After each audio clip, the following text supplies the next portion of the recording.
In the late 90s, the WWF's women's division wasn't focused as much on wrestling as it is today.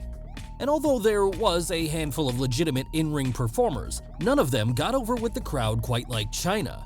Yes, from her time spent as a bodyguard to Triple H, to being one of the founding members of Degeneration X, all the way to becoming the only woman to ever hold the Intercontinental title and beyond, the ninth wonder of the world remains one of the all-time greats to this day. But how did it all happen?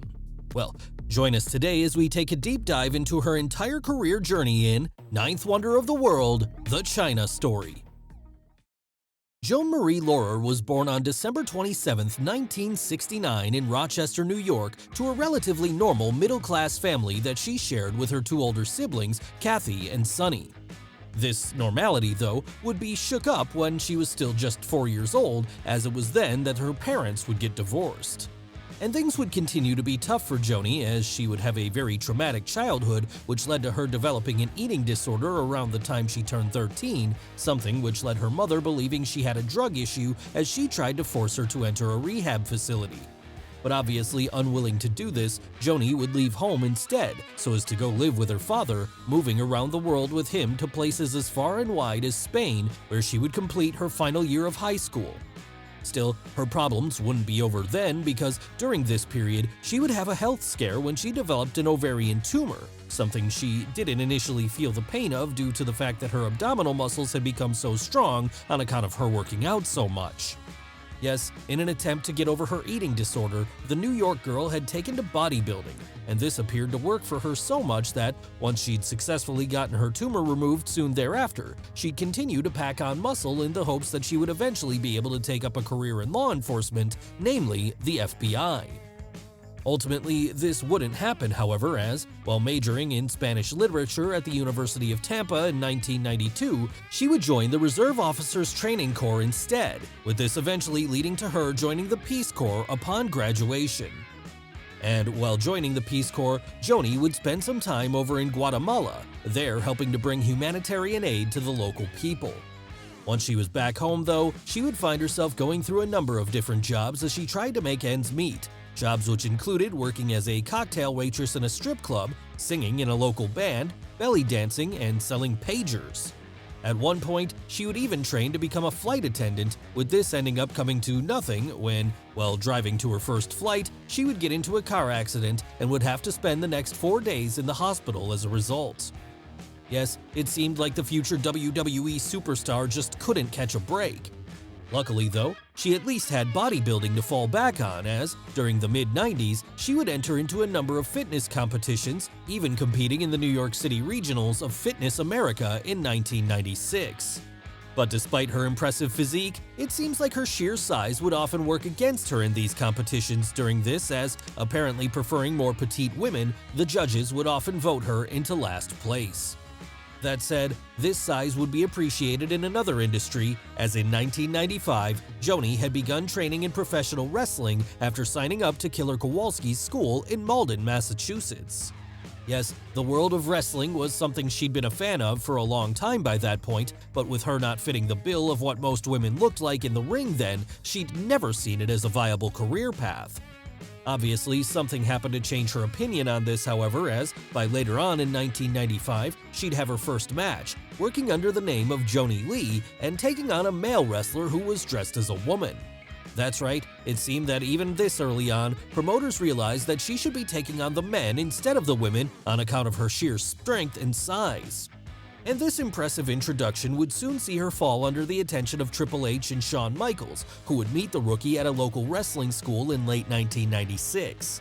That then would turn out to be just the break she was looking for as, immediately understanding how big of a star she could potentially be, the two Clique members would go to Vince McMahon and ask him to bring her in as a bodyguard for the game going forward, with them arguing that not only would it be believable that she could beat up his opponents, but the fact that he was bringing in a woman as his muscle would draw major heel heat for the mid-90s audience. And while initially the boss didn't like the idea, he would have a change of heart when, upon hearing that Joni had been offered a contract with World Championship Wrestling to act as the newest member of the NWO, he would quickly jump to sign her up, with her debuting soon thereafter at February 16, 1997's In Your House 13 Final Four. That's right, at Final Four, Joni, or Chyna as she would from then on be known, made a quick impact by emerging from her seat at ringside to choke out Marlena during Triple H's match against Goldust, helping him to get the win in the process. After that, she would be announced as the enforcer of the game, a role which would later see her evolve into the enforcer of Degeneration X as a whole when that group formed later on in the year. And often, this would involve her helping her stablemates to pick up wins by interfering in their matches, usually laying out their opponent on the night with a well-placed low blow. But underhanded tactics or not, it was clear to everyone that Chyna was a woman not to be messed with, and someone who could indeed very believably stand toe-to-toe with most of the men on the roster.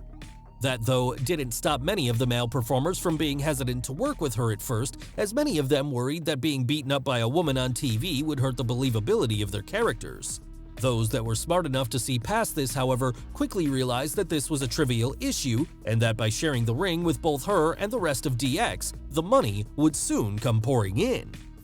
And these appearances would usually end with them getting thoroughly laid to waste by the New Yorker, who had by then become such a dominating force that she had picked up the moniker of the Ninth Wonder of the World, with this both selling her once-in-a-generation abilities while also providing a nice nod to the Eighth Wonder of the World, Andre the Giant. And during this period, she would become so popular with fans, both male and female, that the company would eventually start to give her storylines of her own, one of the most notable of which saw her start a romantic relationship with Mark Henry in August of 1998 as, believing himself to be irresistible to women everywhere, Sexual Chocolate made it his aim to conquer her. And of course, initially, Chyna would have none of this, instead choosing to spurn Henry's advances. That would change come late 1998 though, when she began acting as his on-screen girlfriend for a time, allying herself with him and coming out at his side during matches, all up until the point that she would later reveal that the whole thing had been a ruse as she gave Henry a beatdown and sent him packing for his unwanted advances all those months prior.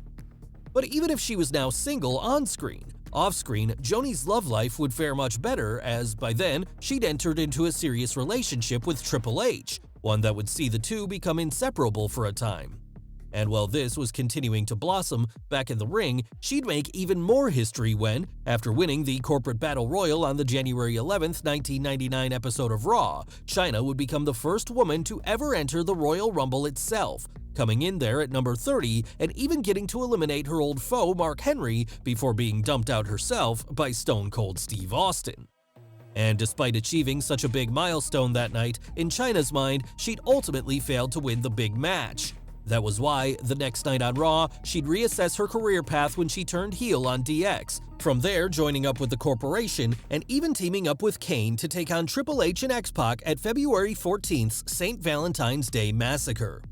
But if anyone thought this was going to cause issues with her and the game's relationship, they were very wrong as, a couple of months later at WrestleMania 15, he would join her by turning heel himself as the two went on to once again become a power couple of the villains side of the company. By then though, even though WWE were trying to position Triple H as their next top singles star, it was arguably Chyna who was the more popular of the two, and possibly even the bigger draw. And this would be apparent in the fact that June, she would become the first woman to qualify for the King of the Ring tournament, there making it all the way to the quarterfinals before she was beaten by her old DX stablemate, Road Dogg.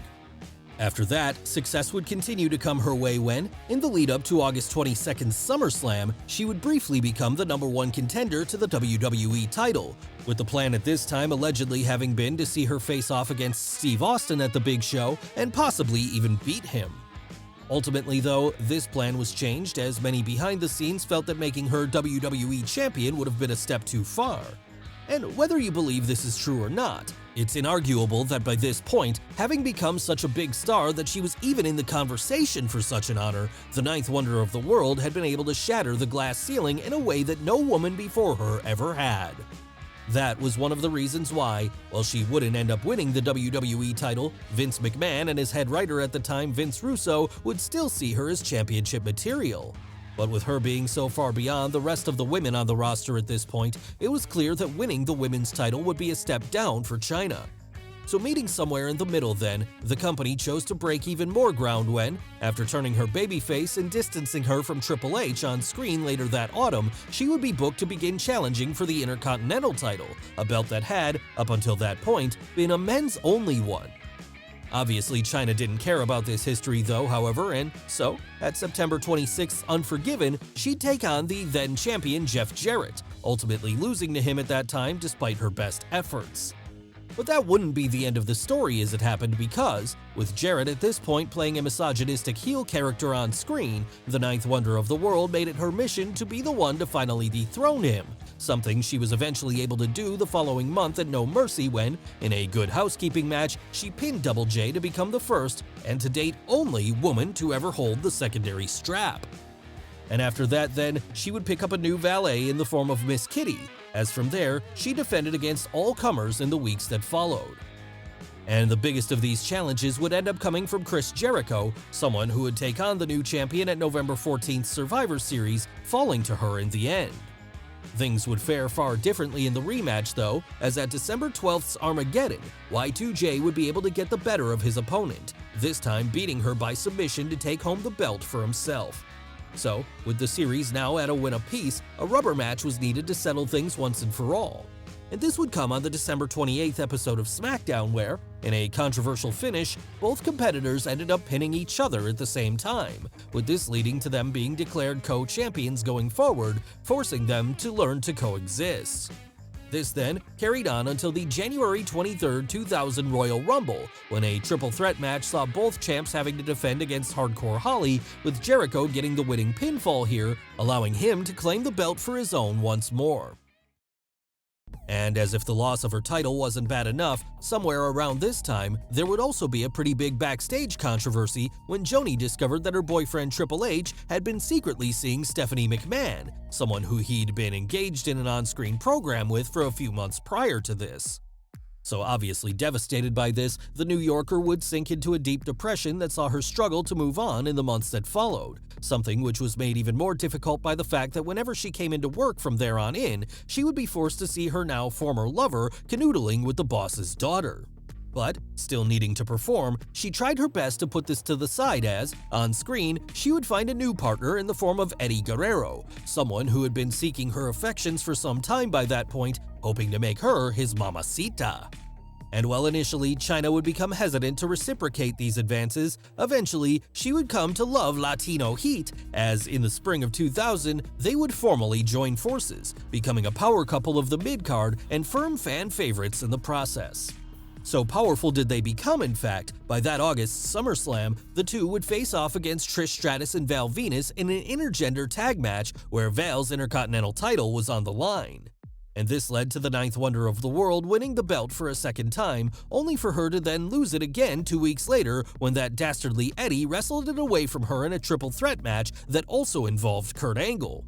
And this would put a strain on the relationship going forward as it happened, a strain which eventually led to a full-blown breakup when, later that year, Chyna would catch her man cheating on him with 2 other women, leading to the two splitting for good. But by this point, she had her own things going on anyway, as that November, she would become the latest WWE diva to appear as a cover girl in Playboy magazine, something which then led to the right to censor getting in her face in the weeks that followed, as they believed that what she was doing was immoral. And this would ultimately lead to the January 21st Royal Rumble, where the New Yorker would face off against the group's lone female member Ivory in a match for the WWE Women's title.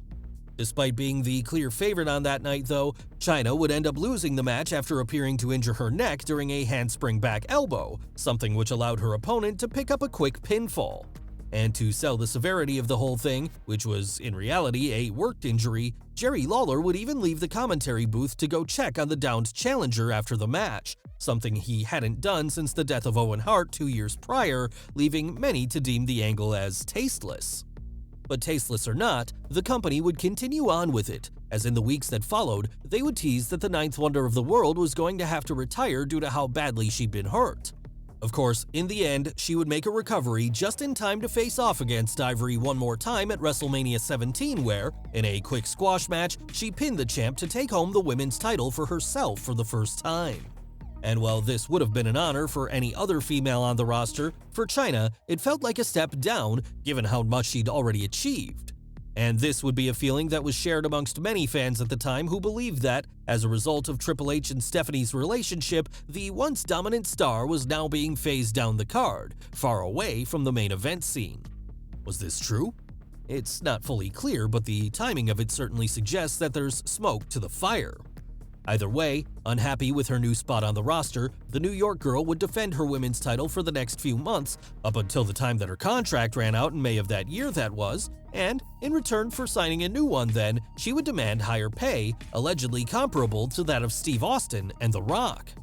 Now, you can argue that she wasn't as valuable as those two particular stars, but it was undeniable that Chyna remained one of the biggest names in the company at that time anyway, and so surely deserved a pay increase for all the good work she was doing. Given who was running things though, and any personal vendettas they may or may not have had against her, WWE did not place her value this highly, and so negotiations would quickly break down following this, with her leaving the company soon after. And this would be the last time she would ever appear in WWE as it happened, because, from there, her life would begin to spiral out of control as she sank into a pit of despair and drug abuse, something which appears to have been worsened by the fact that she was still struggling to get over the split from Triple H.